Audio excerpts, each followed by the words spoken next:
It was a Sunday like any other, quiet and dry. The kind of day where dust hangs in the air like a dare. I rode into White Ridge not expecting anything more than a sack of flour and a bolt of kerosene cloth.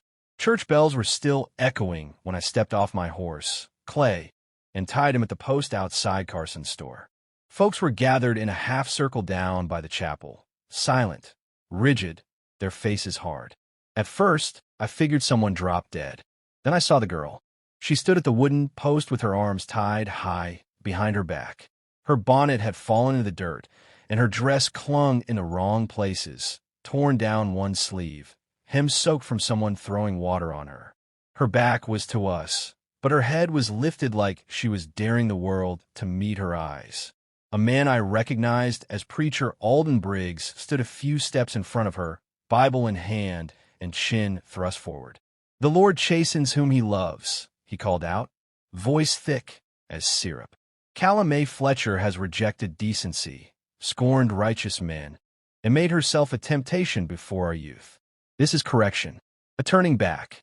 Correction, that's what they called it." I didn't move. Neither did anyone else. There were a few women from the quilting circle near the church door, eyes wide and darting. Old Mr. Penley from the feed store took off his hat and looked at the ground like it might swallow him.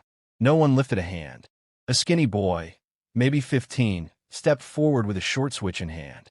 He was the preacher's son, I later learned. Pale and shaking, but when he raised his arm, Calla Mae flinched. He struck once. I looked at the crowd. Not one of them turned away. That's what got me most. They didn't flinch. I didn't come to town to get involved in anybody's business. Wasn't my habit, not since Dinah and the boy passed. But some things hit you in the ribs and don't let go. The second stroke never landed.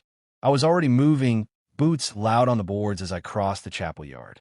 The boy dropped the switch and stumbled back. Preacher Briggs stepped forward, a warning in his eye. "Brother, I advise you." I didn't answer, didn't stop, just kept walking till I was behind her. I untied the knot with one hand and caught her with the other when her knees buckled. She didn't weigh much more than a sack of feed. Up close, I could see the bruising at her wrists and blood already rising through the back of her dress. Her breath came hard through clenched teeth, but she didn't cry out. Not once. Briggs raised his voice. "That woman is under the authority of the church." "She's not under yours now," I said and turned. No one stepped aside, but no one tried to stop me, either. Just watched as I carried her past the bell tower and down the slope to where Clay stood waiting. I hoisted her onto the saddle, climbed up behind her, and turned toward the trail out of town. She didn't speak. She didn't even look back. We rode in silence for the better part of an hour. The wind shifted, bringing the smell of juniper and creek water. The sun was low enough now that shadows reached like fingers across the land. I kept one hand on the reins, the other steadying her. Every time she swayed, I felt her shiver, but she never asked for help. By the time the cabin came into view, the last light was falling behind the ridge. My place is nothing to look at, half-leaning pine boards and a stovepipe that leans like it's listening to the wind, but it keeps the weather out. I slid down first and caught her as she followed, her legs weak. She tried to speak then, voice dry as old leather. "You don't know me. I know enough." I didn't do what they said. I nodded. I figured. "You sure you want to bring that shame down on your house?" "There's already ghosts in it," I said, and opened the door. Inside, the fire was dead, but the coals were still hot. I stoked it up while she sat stiffly on the edge of the cot, arms hugging herself. Her eyes never stopped moving, taking in every corner like she was looking for the next blow. I brought a pan of water and a clean rag from the cupboard, then crouched beside her. She flinched when I touched her back, but said nothing. I worked slow, careful. She breathed through her teeth, fists clenched, face pale, but still she didn't cry. "What's your name?" I asked after a while. "Calla Mae." I nodded. "Bo Ransom." She looked at me then, really looked. Her eyes were the color of dark honey, rimmed red and wary. "You always walk into a hanging without knowing who's swinging?" I shook my head. "No hanja today, just some folks pretending they know God." The fire cracked between us. Outside, the coyotes had started up in the gulch. She leaned back against the wall and closed her eyes, the pain written across her brow. Thank you, she whispered. I didn't answer, just sat in the rocker across from her, watching the fire like it might explain something. It didn't, but I kept watch anyway. She didn't sleep much that first night. I could hear her shifting on the cot, breath catching each time she moved wrong. The wounds weren't deep, but they'd sting for days. I left the lantern low and stayed in the rocker, boots planted on the creaking floorboards, listening to the wind edge around the cabin. Come morning, I found her outside, already barefoot in the chill, trying to carry a bucket of water from the creek with one hand. The other arm clutched her ribs. You'll split open if you keep on like that, I said. She didn't look at me. I'm not a guest. No, I said. You're hurt. I've been hurt worse. That made me pause. She was stubborn, no doubt about it. I took the bucket, brought it inside, and boiled it for coffee. She followed, slow and proud, like she'd rather fall over than let me help her twice. She spent the morning scrubbing the stovetop, picking burrs from the rug, and shaking dust from the windowsill. Never asked where things were. Just moved like someone used to making herself useful wherever she landed. She found the flour, baked a dry pan of cornbread, and served it without a word. It wasn't until that evening I asked, "Why'd you come to White Ridge?" She didn't look up from the pot she was cleaning. My uncle promised work. Said there was a place for me helping his wife with the canning. That didn't pan out. He died a week before I got there. She said I could stay if I married a neighbor. I said no. 2 days later, I was in front of the church. She didn't say the rest, and I didn't ask. After supper, she took a blanket to the porch and sat out under the moon. I watched from inside, half a mind to tell her it wasn't safe, but she looked like she needed the stars more than shelter. I joined her after a while, handed her a tin of coffee, and sat down on the rail. I don't expect to stay, she said quietly. You did enough. I sipped the coffee. Got no one else filling the place. You're not curious what I did? I looked out at the dark trees. Already told you, I figured. You don't talk much, do you? I shrugged. Not unless it's needed. She pulled the blanket tighter, the hem brushing the porch floor. What happened to your family? The question came gentle, like a knock instead of a push. Fire, I said. 5 years back. I'm sorry. I nodded. That was all there was to say about it. She didn't press, just sat there, letting the silence stretch. The next day, she cleaned out the chicken coop, limping a little but never asking for rest. By the third day, she'd patched the sagging curtain, darned the holes in a spare blanket, and taken to feeding the horse in the early morning before I rose. At first, I thought it was nerves, her need to keep busy. Then I saw it was pride. She wasn't going to be beholden. Whatever she thought she owed, she was working to pay it. That night, I found her out by the barn, crouched low in the dirt, shoulders shaking. You all right? I asked. She turned fast, wiped at her face. Just tired. I've seen tired. That ain't it. She looked down.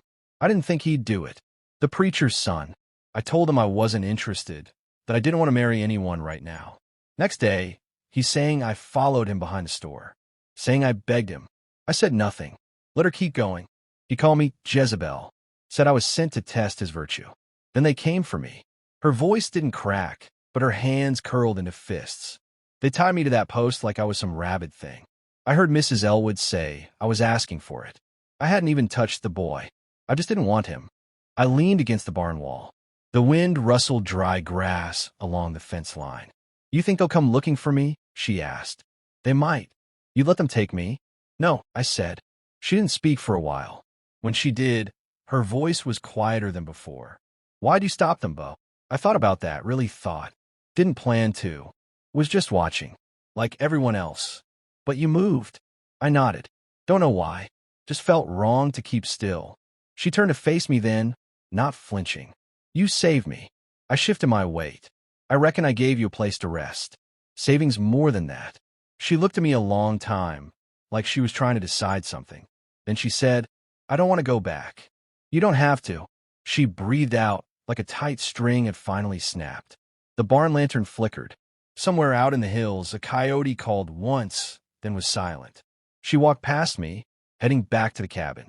But just before she stepped inside, she said over her shoulder, Thank you for not asking me to explain myself. And I just nodded because I knew sometimes the worst things you live through lose their power when no one makes you say them out loud. Inside, the fire was low and warm. She sat in the rocker this time. I poured water for her tea and took the cot without argument. She didn't need saving, not really. She just needed someone not to throw her back to the wolves. And for now, that was me. The morning came in slow, with a sky the color of pewter and the scent of coming rain.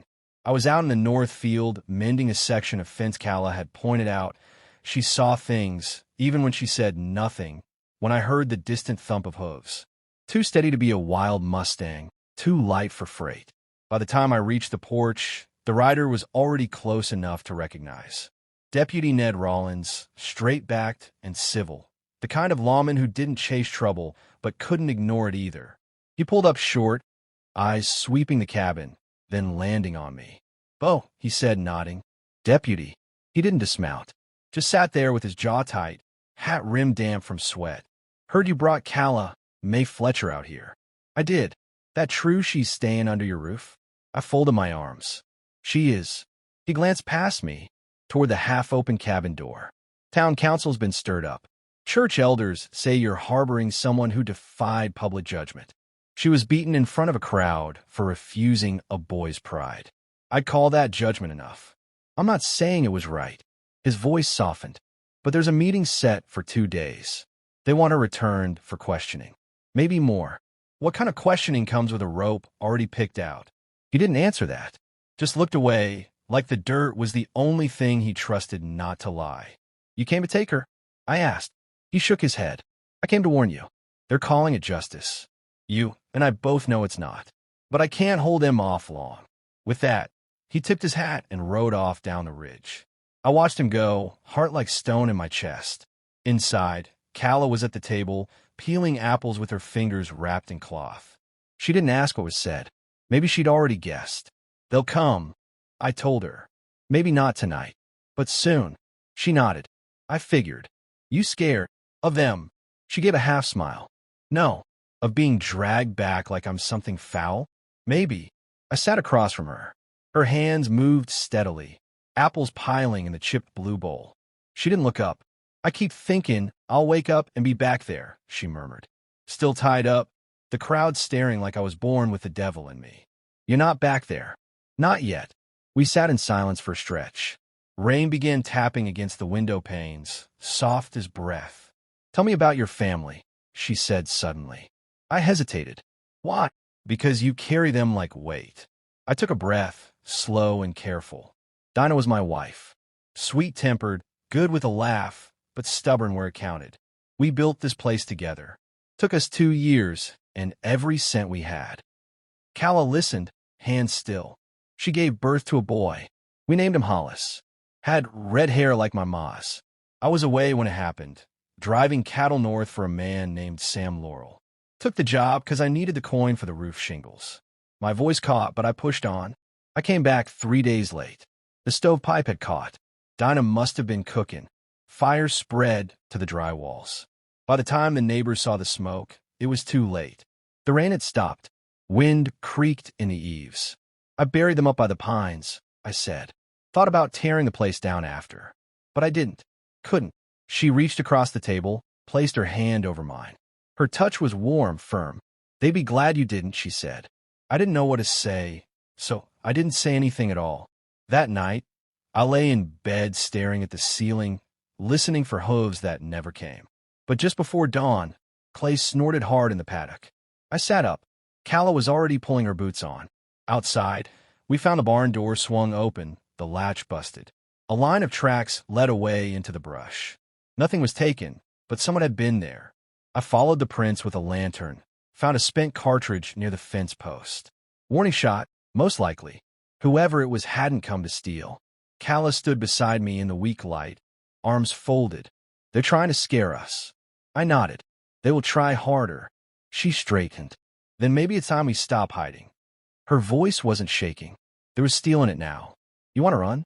She shook her head. "No, I want to speak. In that church. In front of the same people who watched me suffer." I looked at her, really looked. She wasn't trembling. She wasn't folding. "I've got proof," she said. "The preacher's son gave me a letter once. Wrote things no decent man would say. He signed it. I never gave it back." "You still have it?" She nodded. I buried it in my saddlebag, under the lining. That changed things.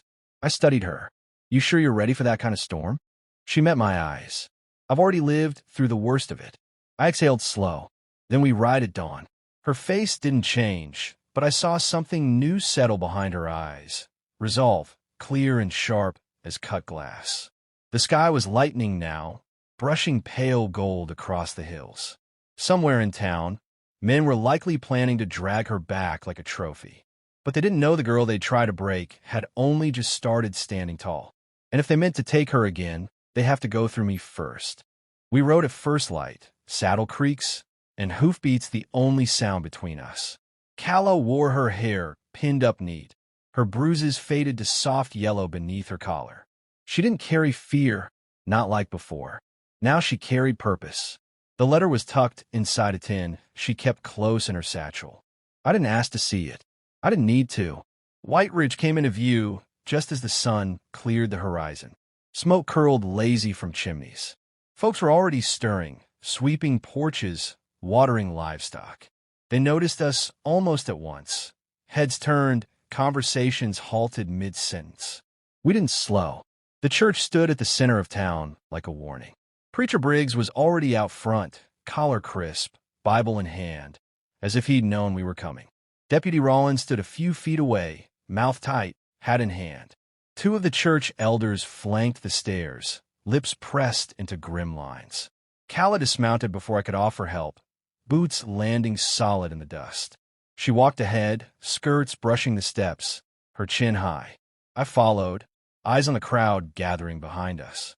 They came slow, curious, whispering, faces I recognized from the whipping, faces that had turned away. Briggs stepped forward, blocking her path. "You're not welcome here, girl." Calla didn't flinch. "You called for judgment. I'm here to speak. This is no place for falsehoods and scandal. You ran from correction." She reached into her satchel. I ran from lies. The tin opened with a soft snap. She unfolded the letter with care, then held it high. "This was written by your son. I kept it because I knew what he'd become. Read it." The preacher didn't move, but Deputy Rollins stepped up, took the paper, and read aloud. It didn't take long. The words were crude, full of threats, promises, and boasts no man of honor would claim. Signed in the preacher's son's own hand. Silence dropped like a stone. Someone in the crowd gasped. An older woman turned and walked away, face pale. Briggs stiffened. "That proves nothing. A forged letter." Rollins looked up. "I've seen the boy's writing. That's his mark." Briggs turned on him.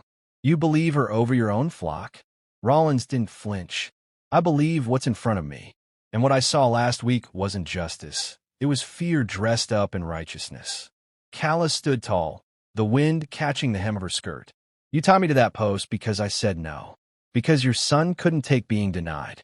Not because I sinned." Her voice didn't shake. The crowd was listening now, truly listening. "I came to this town for a chance. I was offered a cage. And when I wouldn't step inside, you tried to crush me in front of God and everyone." Murmurs rippled. A man near the feed store spoke up. "That ain't the Lord's way." Briggs raised his hands. "This is disorder. She's turning you from the truth." "No," Rollins said firmly, folding the letter. "You did that the moment you let a girl be punished to protect your name."